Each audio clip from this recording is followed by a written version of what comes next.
जय हिंद दोस्तों। आज हम लोग मध्यकालीन भारत पढ़ेंगे और मध्यकालीन भारत हम लोग देखें तो पढ़ना स्टार्ट कर दिए हैं। इससे पहले हम लोग 2 वीडियो पढ़ चुके हैं। अगर वो वीडियो नहीं देखे होंगे तो वो वीडियो जाके जरूर देखना और मैं लिंक डिस्क्रिप्शन में दे दूंगा। वो वीडियो हम लोग देखें तो मध्यकालीन भारत का देखें तो कितना चैप्टर है, कौन कौन से पढ़ना है, तो सारे अच्छे से हम लोग उस वीडियो में पहले वीडियो में कवर किए हैं। और दूसरे वीडियो में हम लोग देखें तो मध्यकालीन भारत में हम लोग देखें पहला चैप्टर तो इस्लाम धर्म का हम लोग अच्छे से समझे कि इस्लाम धर्म का स्थापना कहाँ पे हुआ था। हम लोग पूरा मैप से एक अच्छे तरीके से समझे हैं। आज हम लोग इस्लाम धर्म के उदय से संबंधित जितनी भी क्वेश्चन बनते हैं एग्जाम में, तो आज हम लोग एक एक करके पूरा डिटेल से देखेंगे। हम लोग अगर ये वीडियो पूरा देख ले रहे हैं तो इसके अलावा हम लोग देखें तो एग्जाम में कुछ नहीं आएगा। तो ये वीडियो देखना बहुत ही जरूरी है। जो भी देख रहा है वीडियो दोस्तों, वीडियो में लास्ट तक जरूर बने रहिए और बाकी ये एक चैप्टर पूरा आज कंप्लीट हो जाएगा। तो हम लोग देखें ये इस्लाम धर्म से ये दूसरा वीडियो है। पहला वीडियो हम लोग पढ़ चुके थे, ये हम लोगों का कितना दूसरा वीडियो है। तो चलिए हम लोग पढ़ना स्टार्ट करते हैं। हम लोग देखें इस्लाम धर्म का संस्थापक कौन है। इस्लाम धर्म के संस्थापक अगर हम लोग देखें तो हजरत मोहम्मद साहब है। इनका जन्म कहाँ हुआ था, तो इनका जन्म मक्का में हुआ था। हम लोग देखें ये हजरत मोहम्मद साहब कौन से जनजाति से थे, तो ये कुरैश जनजाति से थे। इनका जन्म कहाँ हुआ था, तो इनका जन्म 570 ईस्वी में मक्का में हुआ था। और इनके पिता का क्या नाम था, तो इनके पिता का नाम अब्दुल्ला था और इनके माता का नाम क्या था, इनके माता का नाम अमीना था। हम लोग देखें दोस्तों तो इनके जन्म के पूर्व ही इनके पिता की मृत्यु हो गई थी और इनके माता की 6 वर्ष की अवस्था में इनकी माता का देहांत हो गया था। तो इनके माता पिता न रहने के कारण इनका देखें तो बाल्य अवस्था जो बचपना था बहुत ही गरीबी और निर्धनता अवस्था में इनका व्यतीत हुआ था, बीता था। वहीं देखें कि इनका पालन पोषण किसने किया था, तो इनके चाचा अब्बू तालिब थे, वही इनका पालन पोषण किए। क्योंकि हम लोग देखें कि इनके चाचा अब्बू तालिब के आर्थिक स्थिति अच्छी नहीं होने के कारण इनका बाल्य अवस्था तो बचपना था तो ये बहुत गरीबी अवस्था में बीता था। और इनका देखें तो बचपने में ये बकरियों के समूह की देखभाल किया करते थे और धीरे धीरे जैसे बड़े हुए अपने कारवा का ये व्यवस्था अपने से पूरा अच्छे से कर लिए। तो चलिए हम लोग और आगे का क्वेश्चन देखते हैं। हम लोग देखें आगे तो इनके पुत्री का क्या नाम था, तो इनके पुत्री का नाम फातिमा था और इनकी दामाद का क्या नाम था, तो अली था। आगे चल के यही हम लोग पढ़ेंगे कि इनके दामाद के उत्तराधिकारी के लिए काफी विरोध होता है कि इनका दामाद इनका उत्तराधिकारी बनेगा। तो हम लोग देखें कि इनके मृत्यु के बाद ये अपना कोई उत्तराधिकारी नहीं घोषित किए थे। हम लोग देखें पालन पोषण किसने किया था, तो इनके चाचा अब्बू तालिब ने इनका पालन पोषण किया था। तो दोस्तों ये नोट जरूर बनाते चलिएगा। इस वीडियो को पूरा देखने के बाद ये एक जगह अपने नोट्स में जरूर इसे नोट करिएगा और सारा नोट्स बनाते चलिएगा। क्योंकि अच्छे पढ़ने वाले स्टूडेंट का अगर हम लोग देखें जो टॉप करते हैं या फिर जो अच्छे मार्क्स लाते हैं वो अपना पढ़ाई के साथ साथ एक अच्छा नोट्स भी बनाते हैं ताकि रिवीजन एग्जाम के टाइम में कम समय में अपना पूरा रिवीजन कर सके। उससे क्या होता है कि अपने एग्जाम में पूरा मार्क्स आने का पूरा चांस रहता है। तो नोट्स जरूर बनाना सभी लोग।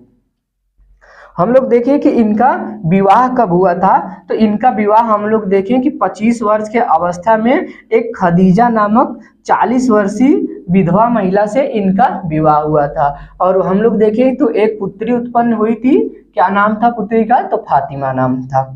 तो आगे हम लोग देखें तो इनको 40 वर्ष की अवस्था में हम लोग देखें तो एक जिब्राल्टर का संदेश मिलता है कि आप एक नवी सिद्ध पुरुष है, आपको धरती पे पृथ्वी पे ईश्वर का संदेश ईश्वर का प्रचार प्रसार करने के लिए आपको भेजा गया है। तो ये जिब्राल्टर का इनको संदेश मिलता है। तो हम लोग देखें जब जिब्राल्टर का संदेश मिला तो ये 3 साल ये धार्मिक गुप्त रूप से प्रचार किए 3 साल, उसके बाद ये खुले रूप से प्रचार करने लगे। तो वही देखते हैं आगे दोस्तों। तो ये 3 वर्ष तक खुले गुप्त रूप से प्रचार किए, फिर उसके बाद खुलेआम प्रचार किए। वहीं देखे एक डेट पूछा जाता है एग्जाम में कि 619 ईस्वी में देखे तो इनकी पत्नी खदीजा और इनके चाचा अब्बू तालिब का देहांत हो जाता है। तो कुछ इस चैप्टर से 4 से 5 प्रमुख डेट है जो एग्जाम में अक्सर पूछा जाता है, तो इसे याद रखना। वही देख लेते हैं, जब मृत्यु हो जाने के बाद, पत्नी और चाचा के मृत्यु हो जाने के बाद इनको मक्का मदीना से बुलावा आता है, तो ये मक्का त्याग करके मदीना चले गए। हम लोग उस वीडियो में अच्छे से पूरा मैप से समझे हैं, वो वीडियो जरूर देखना। अगर जो नहीं देखा होगा वो वीडियो को जरूर पूरा देखना। तो हम लोग देखें कि 622 ईस्वी में इनको मदीना से बुलावा आता है और ये मक्का त्याग करके मदीना चले जाते हैं। हम लोग देखें कि इसी मक्का त्याग करके मदीना जाने की यात्रा को हिजरत कहा गया है। ये क्वेश्चन पूछता है कि हिजरी सावंत का आरंभ कब हुआ था, तो हम लोग देखें 24 सितंबर देखें 622 ईस्वी को हिजरी सावंत का आरंभ होता है। उसके बाद हम लोग देखें कि इनको ज्ञान की प्राप्ति कहाँ हुई थी, तो इनको ज्ञान की प्राप्ति कब हुई थी ये भी सन पूछा जाता है। तो 610 ईस्वी में हीरा नामक गुफा में इनको ज्ञान की प्राप्ति होती है। वहीं देखें इस्लाम धर्म के पवित्र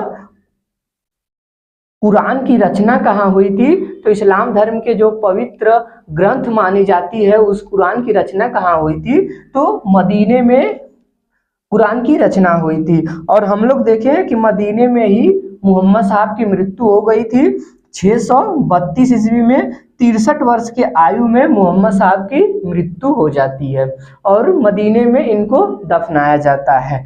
हम लोग देखें वे मुस्लिम, अगर हम लोग देखें तो क्वेश्चन एक ये भी पूछा जाता है कि प्रथम मुस्लिम शासक कौन है, तो वे प्रथम मुस्लिम शासक थे, कौन थे, मोहम्मद साहब। और उनके शासन का आधार क्या था, तो कुरान उनके शासन का आधार था। वही देखिए दोस्तों, वो अपने अनुयायियों को 5 कर्तव्य बताए थे। तो हम लोग देखें 5 कर्तव्य क्या क्या है, तो हम लोग देखें सबसे पहले कर्तव्य में क्या है, कमला प्रतिदिन पढ़ना। वो कमला प्रतिदिन पढ़ने के लिए कहे थे और 5 बार प्रतिदिन नमाज पढ़ने के लिए कहे थे।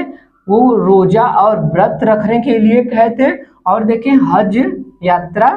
हज तीर्थ यात्रा वो कहे थे अपने जीवन में एक बार तीर्थ यात्रा जरूर करना, हज पे जरूर जाना। वही देखें फिर जकात, ये एक प्रकार का धनी मुसलमानों से लिया जाने वाला कर था। और आगे देखिए हम लोग तो ये 3 और कर देख लेते हैं। तो ये था दोस्तों कर्तव्य जो अपने अनुयायियों को मोहम्मद साहब ने दिया था। ये याद रखना क्योंकि यहाँ से क्वेश्चन पूछा जाता है हर एग्जामों में। और हम लोग देखें कि ये 3 प्रकार के कर उस समय प्रचलित थे, तो कौन कौन से थे, तो हम लोग देखें सदका एक प्रकार का कर था। ये कैसा कर था, तो ये ऐच्छिक कर था, अपने इच्छा से दिए जाने वाला कर था सदका। वहीं देखिए जकात क्या था, तो ये कैसा कर था, तो ये धनी मुसलमानों से लिया जाने वाला कर था। उस देखें तो ये उपज का अनाज का कुछ परसेंटेज लिया जाता था। तो ये 3 प्रकार का कर था। और आगे देखें कि मोहम्मद साहब की जब मृत्यु हो गई तो ये अपना उत्तराधिकारी घोषित नहीं किए थे, लेकिन हम लोग देखें इनके बाद 4 प्रमुख इस्लाम धर्म में खलीफा बनते हैं और ये चारों प्रमुख खलीफा के समय में ही इस्लाम धर्म पूरे दुनिया में फैलता है, पूरे विश्व में। हम लोग देखें कौन कौन से खलीफा हुए थे, तो सबसे पहले नंबर पे देखिए तो कौन हुआ था, तो सबसे पहले नंबर पे अबू बकर हुए थे और दूसरे नंबर पे उमर, तीसरे नंबर पे उस्मान, चौथे पे अली। तो ये 4 प्रमुख खलीफा हुए थे। इनसे कुछ क्वेश्चन पूछा जाता है या फिर पूछा ये भी जाता है कि सबसे पहले खलीफा, प्रथम खलीफा कौन थे, वो अंतिम खलीफा कौन थे, तो ये क्वेश्चन पूछा जाता है वहां से। अब हम लोग देख लेते हैं ये चारों प्रमुख खलीफा के समय कब से कब था। तो हम लोग देखिए अबू बकर का समय कब से कब था, तो 632 ईस्वी से लेकर के 634 ईस्वी तक था। कब से था, तो 632 से लेकर के 634 ईस्वी तक अबू बकर का समय रहता है। वही देखिए उमर का कितने समय से शासन रहता है, तो हम लोग 634 ईस्वी से लेकर के 644 ईस्वी तक इसका समय काल रहता है। उसके बाद देखिए उस्मान का तो 644 ईस्वी से लेकर के 656 ईस्वी तक उमर का शासन काल रहता है। उसके बाद हम लोग देखें 654 ईस्वी से लेकर के 661 ईस्वी तक अली का शासन रहता है, जो चौथे प्रमुख खलीफा अली हैं, उनका समय रहता है 654 से लेकर 661 ईस्वी में। तो ये था दोस्तों आज का मध्यकालीन भारत का पहला चैप्टर, जिसमें कि इस्लाम धर्म को हम लोग 2 वीडियो में अच्छे से कवर किए हैं। तो ये था पहला वीडियो, इससे पहले ये दूसरा वीडियो है, इससे पहले हम लोग एक वीडियो उसे पढ़ लिए हैं। तो दोस्तों वीडियो को एक लाइक जरूर करना और चैनल को सब्सक्राइब जरूर करना दोस्तों, इससे हमें भी एक मोटिवेशन मिलता है। तो वीडियो को अपने दोस्तों के पास शेयर जरूर करना, और बाकी सारे मध्यकालीन भारत के जितने भी चैप्टर हैं तो एक एक वीडियो के माध्यम से हम पूरा डिटेल से दोस्तों पढ़ाएंगे। बाकी नोट्स बनाते चलना सभी लोग। तो चलिए दोस्तों मिलते हैं अगले वीडियो में। जय हिंद।